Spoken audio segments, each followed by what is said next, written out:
அதிமுகவின் இரு அணிகளும் இணைவது தொடர்பான பேச்சுவார்த்தை இன்று தொடங்கும் என்று கூறப்பட்டு வந்த நிலையில் இன்னும் இழுபறி நீடித்து வருகிறது.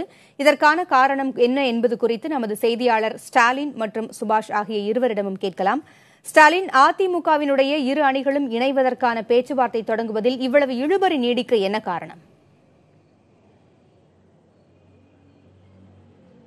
பூங்குழலி, அதாவது பேச்சுவார்த்தை தொடங்குவதற்கு முன்பாகவே எடப்பாடி பழனிசாமி தலைமையிலான அணியினர் பன்னீர்செல்வம் அணியினர் மீதான வைக்கப்படும் ஒரு முக்கியமான குற்றச்சாட்டு என்னவென்றால், பேச்சுவார்த்தை தொடங்குவதற்கு முன்பாகவே நிபந்தனைகளை விதித்துள்ளார்கள். அதாவது பேச்சுவார்த்தையின் மூலமாகத்தான் ஒரு இறுதி முடிவை எட்ட முடியும். ஆனால் பேச்சுவார்த்தைக்கு வருவதற்கு முன்பாகவே இந்த இரண்டு நிபந்தனைகளை அவர்கள் வைத்துள்ளதால் இந்த பேச்சுவார்த்தைக்கு முட்டுக்கட்டை போடும் விதமாகத்தான் இது அமைந்துள்ளது என்று எடப்பாடி பழனிசாமி தலைமையிலான அணியினர் அவங்களுடைய குற்றச்சாட்டுகளை பன்னீர்செல்வம் அணியினர் மீது சுமத்துகிறார்கள். குறிப்பாக பன்னீர்செல்வம் அணியினர் வைக்கக்கூடிய அந்த இரண்டு நிபந்தனைகள் என்பது குறிப்பாக முன்னாள் முதலமைச்சர் ஜெயலலிதா அவருடைய மரணத்தில் நீதி விசாரணை வேண்டும் என்று வைக்கிறார்கள். அது தொடர்பாக எடப்பாடி பழனிசாமி அணியினர் சொல்லக்கூடிய ஒரு கருத்து என்னவென்றால், இந்த வழக்கு, அதாவது முன்னாள் முதலமைச்சர் ஜெயலலிதாவுடைய அந்த நீதி விசாரணை, சிபிஐ விசாரணை என்பது பொதுநல வழக்காக சென்னை உயர்நீதிமன்றத்தில் உள்ளது.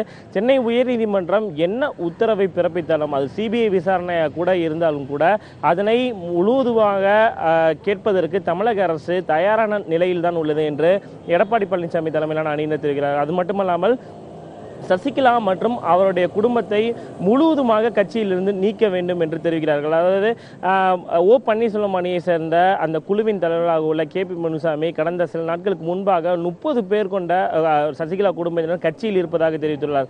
ஆனால் யதார்த்தமாக பார்த்தோம் என்றால் எடப்பாடி பழனிசாமி அணியினர் தெரிவிக்கும் ஒரு முக்கியமான கருத்து என்னவென்றால், 3 பேர் மட்டுமே அடிப்படை உறுப்பினராக உள்ளார்கள். குறிப்பாக கட்சியின் பொதுச் செயலாளராக உள்ள சசிகலா, துணை பொதுச் செயலாளர் TTV தினகரன் மற்றும் இளைஞர் பாசறை தலைவர் டாக்டர் வெங்கடேஷ் ஆகிய 3 பேர் மட்டுமே தற்போதைய நிலையில் அடிப்படை உறுப்பினராக உள்ளார்கள். மற்ற சசிகலா குடும்பத்தை சேர்ந்த மற்ற அனைவருமே கட்சியிலிருந்து அடிப்படை உறுப்பினர் பொறுப்பிலிருந்து கடந்த டிசம்பர் 19, 2011ஆம் ஆண்டு அப்போதைய முதல்வர் ஜெயலலிதாவால் முழுவதுமாக கட்சியிலிருந்து நீக்கப்பட்டுள்ளார்கள். ஆனால் எந்த அடிப்படையில் தற்போது சசிகலா குடும்பத்தை சேர்ந்த 30 பேர் தற்போது கட்சியில் இருப்பதாக ஒரு கேள்வியை முன்வைக்கிறார்கள்.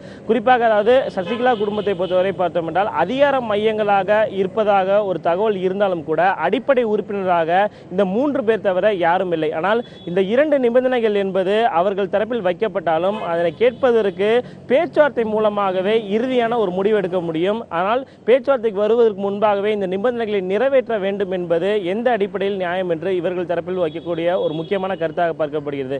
இதை தவிர, அதாவது இரண்டு நிபந்தனைகள் என்று வெளிப்படையாக சொன்னாலும் கூட பன்னீர்செல்வம் அணி மற்றும் அவருடைய ஆதரவாளர்களை பொறுத்தவரை முதலமைச்சர் பதவி என்பது நிச்சயமாக பன்னீர்செல்வம் அணிக்கு வேண்டும் என்ற ஒரு விஷயத்தை முன்னிறுத்தி தான் அவர்களுடைய பேச்சுவார்த்தை, அதாவது பேச்சுவார்த்தை தொடங்குவதற்கு முன்பாகவே இந்த நிபந்தனைகள் அறிவிக்கப்படாமல் இருக்கிறது என்பதுதான் இவர்கள் தரப்பில், அதாவது எடப்பாடி பழனிசாமி அணியினர் தெரிவிக்கும் ஒரு முக்கியமான கருத்து. அது மட்டுமல்லாமல் கட்சியின் பொதுச் செயலாளராகவும் அவர் தேர்ந்தெடுக்கப்பட வேண்டும் என்று அவருடைய ஆதரவாளர்கள் கருதுகிறார்கள் என்று தெரிவிக்கிறார்கள். ஆனால் இந்த இரண்டை பொறுத்தவரை பார்த்தோம் என்றால் முதலமைச்சர் பதவியை எடப்பாடி பழனிசாமியை தொடர வேண்டும் என்று எடப்பாடி பழனிசாமி மற்றும் அவருடைய அணியினர் கருதுகிறார்கள். அதே போல பொதுச் செயலாளர் பொறுப்பை பார்த்தோம் என்றால் அதிமுகவில் தற்போது நிலையில் அவசர கதியாக பொதுக்குழுவை கூட்டி பொதுச் செயலாளர் தேர்ந்தெடுக்க முடியாது. அதற்கு பதிலாக ஒரு குழுவை நியமித்து அந்த குழுவிற்கு வேண்டுமானால் பன்னீர்செல்வத்தை தலைமை ஏற்பதற்கு அறிவுறுத்தக்கூடிய வாய்ப்புகள் உள்ளது. அது தொடர்பாகத்தான் பேச்சுவார்த்தை தொடங்க வேண்டும் என்று தெரிவிக்கிறார்கள். இந்த பேச்சுவார்த்தை என்பது தொடங்குவதற்கான தாமதம் என்பது இது போன்ற காரணங்களால் தான் பொங்குள்ளி. ஸ்டாலின், நீங்க இணைப்பிலேயே இருங்க. சுபாஷ், பேச்சுவார்த்தை தொடங்குவதற்கு முன்பாகவே நிபந்தனைகள் விதிப்பது ஏற்புடையதல்ல என்று எடப்பாடி பழனிசாமி தரப்பினர் சொல்றாங்க. இதற்கு OPS அணியினர் என்ன பதில் சொல்றாங்க?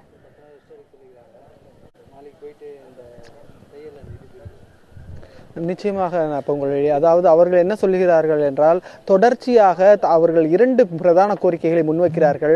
மறைந்த முன்னாள் முதலமைச்சர் ஜெயலலிதாவின் இறப்பு குறித்து CBI விசாரணை வேண்டும். அதே போல சசிகலா மற்றும் அவரது குடும்பத்தை சார்ந்த அனைவருமே கட்சியிலிருந்து, அடிப்படை உறுப்பினரிலிருந்து, அனைத்து பொறுப்புகளிலிருந்தும் அவர்கள் நீக்க வேண்டும் என்பதே இவர்களது பிரதான கோரிக்கையாக இருக்கிறது. இது மட்டுமல்லாமல் நமது செய்தியாளர் ஸ்டாலின் கூறியது போலவே அவர்கள் மறைமுகமாக முதலமைச்சர் மற்றும் பொதுச் செயலாளர் போன்ற பதவிகளை கோரிக்கைகளை கேட்டு வருவதாகவும் தகவல்கள் இருக்கின்றன. இதுதான் இந்த பேச்சுவார்த்தைக்கு முட்டுக்கட்டையாக இருக்கக்கூடிய காரணமாக பார்க்கப்படுகிறது. பேச்சுவார்த்தை தொடங்குவதற்கு முன்பாகவே இது போன்ற நிபந்தனைகள் வைக்க முடியாது என்று அண்மையில் பன்னீர்செல்வம் 2-3 தினங்களுக்கு முன்பாக செய்தியாளர்களை சந்திக்கும் பொழுது அப்பொழுது தெரிவித்தார். இந்த குழுக்கள் அமைக்கப்பட்ட பொழுது அன்றைய தினமானது 7 பேர் கொண்ட குழுவானது புரட்சித் தலைவர் அம்மாணி சார்பாக அமைக்கப்பட்ட இரவு அன்று செய்தியாளர்களை சந்திக்கும் பொழுது பன்னீர்செல்வம் தெரிவித்திருந்தார். ஆனால் தற்போது அந்த குழுவின் தலைவராக இருக்கக்கூடிய KP முனுசாமி அவர்கள் நேரடியாக செய்தியாளர் சந்திப்பின் போது தங்களது 2 கோரிக்கையையும் உடனடியாக நிறைவேற்ற வேண்டும், இதுதான், மற்ற எந்த ஒரு நிபந்தனையும் இல்லை என்று வெளிப்படையாகவே அவர் தெரிவித்திருக்கிறார். பொங்கலில் இது மட்டும்தான் இவர்களது கோரிக்கையாக நாம் பார்க்கப்படுகிறது.